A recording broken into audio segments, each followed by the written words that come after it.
Hello, I'm Laura Sanchez, and I'm a graduate researcher at the University of New Haven. And I'll be presenting the results of our survey that was conducted by my colleagues and I, Cynthia Grajeda Mendez, who is also a graduate researcher at the University of New Haven, Dr. Ibrahim Bagili, who is our mentor and unfortunately could not be here today, and Corey Hall from MITRE. So our paper is a practitioner survey exploring the value of forensic tools, AI, filtering, and safer presentation for investigating child sexual abuse material, or CSAM. Believe it or not, that is actually a modified version of our original title. So our agenda for today is just a brief introduction, previous work, survey, how the survey was designed, our results, challenges, future work, and acknowledgments. So we decided to do some research in this particular area for those investigating child exploitation cases, and we found two particular issues for those investigating these cases, and one is investigative process itself. As many of you know, there may be large amounts of data that are obtained by people doing these types of investigations, and it can be terabytes worth. So you have millions of images and hundreds of hours of video, and as such, it can be really difficult to get through all of this and manage a case, and it can be quite unproductive. So it leads to lost time, longer investigations, and unfortunately backlogs. And we also find that these types of investigations do have an impact on investigators and the victims themselves. So investigators, due to exposure to explicit content, may end up having some kind of trauma which affects their life, their relationship, and the work that they're doing. And it also affects victims. It can be quite traumatizing or re-traumatizing to know that your sexual abuse might have been caught on camera and is out there permanently, and it serves as a record. So we explored different types of previous work. There's a lot of great work out there on the psychological aspect and trauma for those working in the field of CSAM.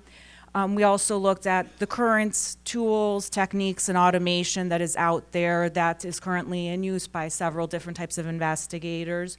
We looked at triaging, which is an important element of the investigation itself, and then artificial intelligence. So our contributions, we feel that to the best of our knowledge, this is really the first comprehensive study that really explores the value assigned to the technologies and tools used by investigators in CSAM's cases. We also are really the first study that focuses on the data science techniques and technologies for these types of investigations, and the first one that also asks investigators specifically what's the current false positives and false negatives that they are currently expecting and versus what their ideal would be.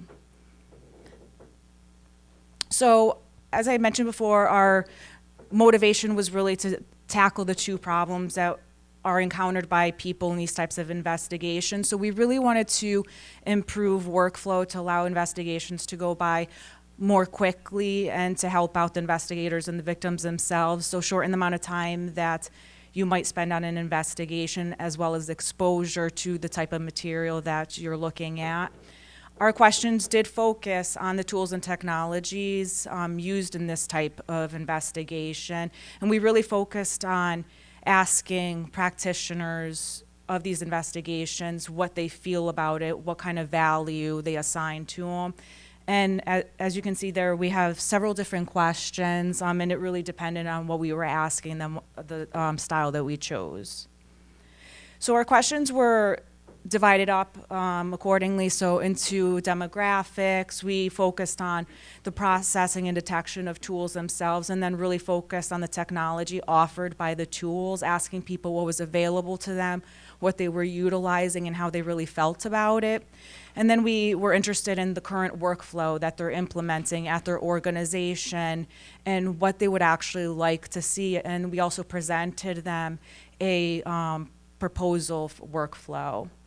And we had 106 participants. Our ideal sample size was actually 97, so we were quite content having more people respond to the survey. Unfortunately, and it's something that we discuss in our challenges and throughout the paper, is that even though we had 106 participants, not every single person responded to every single question. So there is a little bit, you'll see in some of the questions, less people answered than in others, but it is discussed quite frequently in the paper. So in terms of demographics, our population was a majority of white males ranging in age from 35 to 54 with at least a high school diploma. And for those that did have higher than a high school diploma, a bachelor's degree was the highest degree that they had, and it was typically in the fields of technology and law.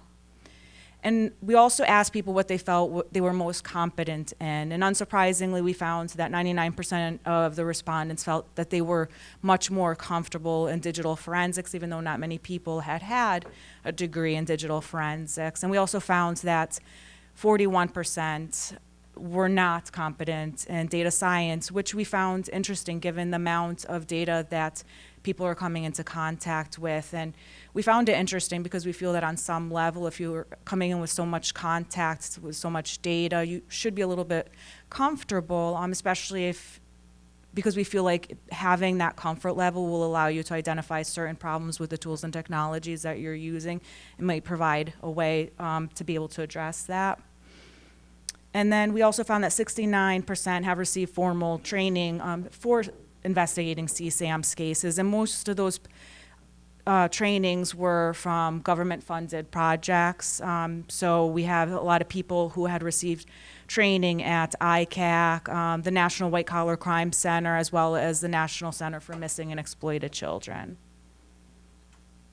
So we asked people about the tools that they utilize for processing, as well as for their actual investigative process later on, and we divided it into tools that are used for imaging, or for images, and as well as for videos. And we wanted to see if there was a difference in the types of tools and technologies that were available to people and what they were actually using to process their images and then to process their videos.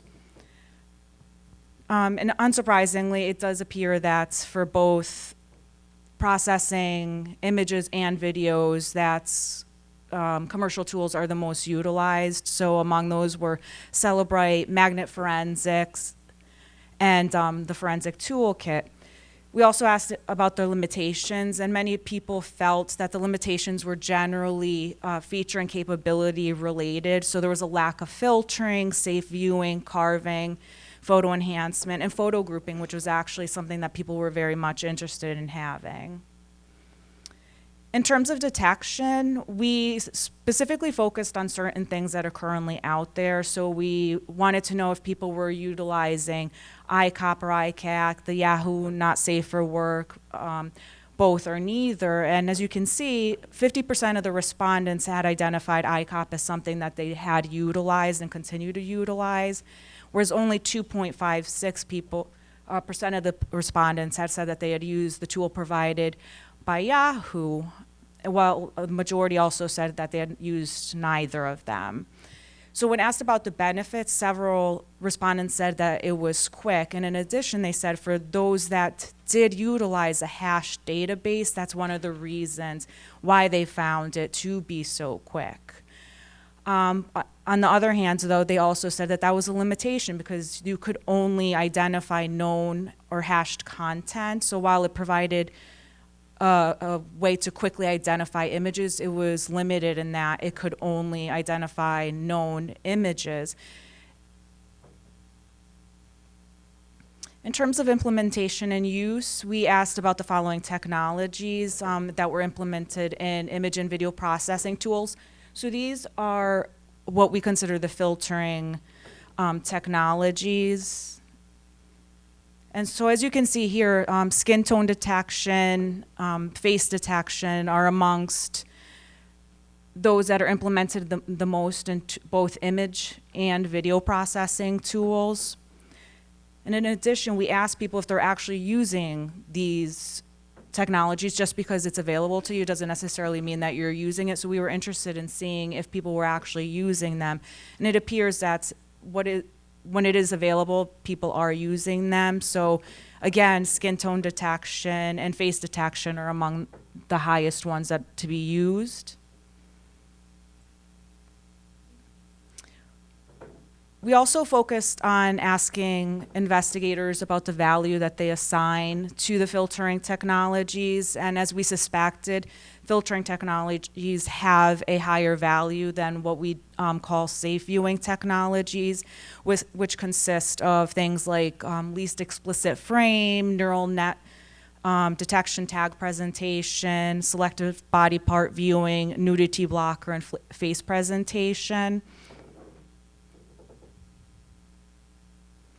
And actually, just to kind of touch on this a little bit, so one of the reasons in discussions with investigators was they felt the filtering technologies were more conducive to their investigations because they still have to look at these images in order to develop their case and to be able to do what they need to do. While safe viewing is on some level appreciated, the filtering technology has more value to them because they feel it'll help assist them more in getting to their main objective, which is getting the images or the videos that they need for their case. So this is, so we also asked about workflow. So currently what people feel to be a limitation to their workflow is the current tools and technology are very limiting. It doesn't help speed up the process. It is not as efficient as they'd like them to be. Their workload is too great, and there's not enough people or resources to be able to manage the workload that they have. The time available, if you have too many cases and not enough people, it's often time consuming, and if your workflow is also not efficient, it takes up even more time.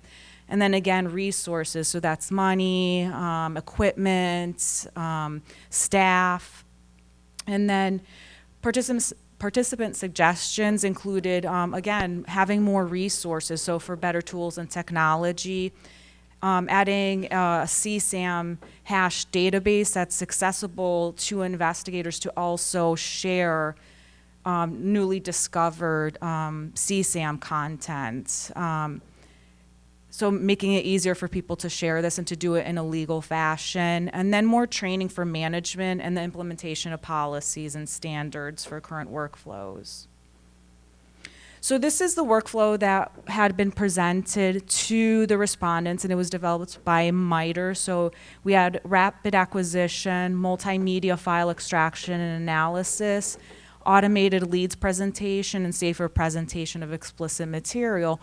When presented to the respondents, about 45% did find it very valuable and provided some feedback on that. Valuable, and then about 35% found it very valuable, followed by slightly to moderately valuable. And so these are some of the suggestions that people gave when we asked them, if you could improve this particular workflow, what would you add to it? What do you think we could improve? And again, most of it had to do with some resources, time, tools, technology, as well as other things. Now, in terms of the challenges for our survey, as I had mentioned, while we had our ideal sample size had been met, we found that a lot of the participants did not answer all of the questions fully. So there was a lot of intentional skipping a question and early dropout rates, and that's something that we hope to look at a little bit more closely and reapproach. So again, we had questions with varying responses. We also feel that some of the wording may have caused a little bit of misinterpretation for the question, so some non-related answers were provided for some of our questions. And then we also found some inconsistencies in terms of the answers provided by the respondents. In terms of recommendations, we would like to see more AI software design, engineering and data science and digital forensics programs, just to make people a little bit more comfortable in that realm and to understand sort of what they're dealing with, and to be able to give their own input and desire into fixing some of the problems that they're encountering. We also would like to see more research supporting CSAM investigations and having a funding model for it, encouraging the development and use of CSAM-centered open source tools, establishing and implementing an up-to-date and standardized workflow, so something similar to what was presented by MITRE, so something a little bit more updated, and then encouraging non-practitioners to engage in training to better understand the work that investigators are dealing with in terms of CSAM, and then the resources that are needed. And a lot of people said that they would specifically like to see this for their management. I think management does the best that they can, but what we found from several respondents was that there didn't seem to be quite the understanding on their part of what is actually needed by the investigators themselves to do this work. And moving away from hash value identification, as we had mentioned, it was identified as an area that makes a lot of the tools work quickly in terms of identifying CSAM, but it's also limited in that it will only identify what's known. So new images and videos that are coming up may not be noticed right away. And then focus more research on age estimation. When we asked respondents about the value of age estimation tools, all of them said that it would be incredibly beneficial, particularly for the age group of 0 to 12. And then when broken down, there were specific age groups that they felt would be a tool focusing on that age group would be more valuable than others. Developing a technology that can identify and group image of the same victim. So a lot of people said that they would like to see something where a tool can identify one particular person and then sort of start cataloging other types of videos and images, maybe from other sources, and kind of pull them all together so they can have all the information on one victim in one place. Employing novel filtering techniques beyond skin tone detection, novel techniques for providing leads, and then finally developing technologies allowing for new identified SAM to be added and shared amongst investigators. So finally, we would like to thank MITRE, who gave us this amazing opportunity to work on this research. And a special thanks to all the practitioners that took part and provided their responses.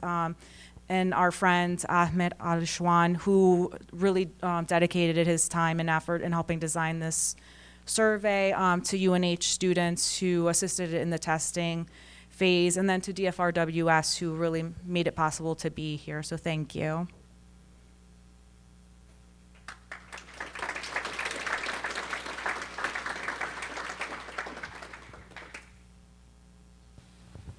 There is time for questions.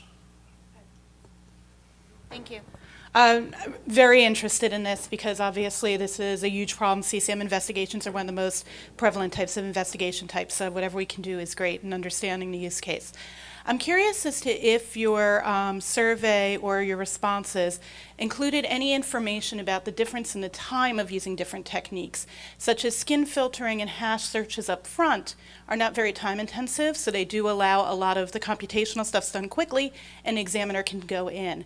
When you start talking about AI, age estimation, higher processing on video content, to find relative frames, et cetera, that tends to take a lot more time computationally up front. Were there any responses that had to do with why maybe, I noticed that like the skin filtering and the hashes were the most commonly used, regardless of the availability in tools, if that has anything to do with it? Time essentially was of the essence in a lot of the responses that we received. We actually also did a whole section on asking respondents about the amount of time it takes to acquire their the videos and images for processing and all this, and we asked them for computers and Android devices and whatnot, and we had varying responses in times of how long it actually takes, but it does seem that for a lot of the people, when implementing some of these technologies, it is a little bit more time consuming, but also there was a concern of having false positives or false negatives. So that was another concern. So it seems to be like tied in together between the time and then the results. Thank you. Yeah. Other questions, comments in the back?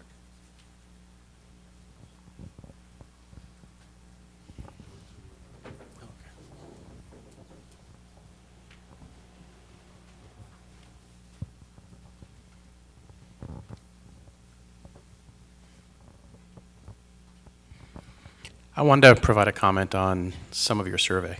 I work for a company that deals with AI in security practitioning.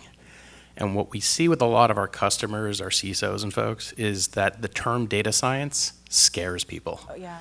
And so when you had that comment about people feeling that they're not competent, I think that's because we as an industry, not just here, but across all industries, almost see data science in almost like a magic space. And none of us dare say we want to be, assume any competence in that level. So it may be something to consider when you look at how you're analyzing your respondents. Right. Thank you.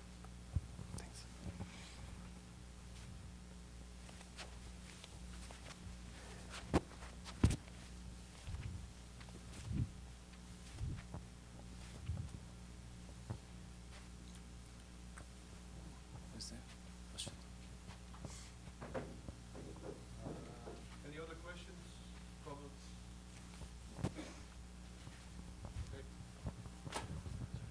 Let's thank the speaker again. Thank you.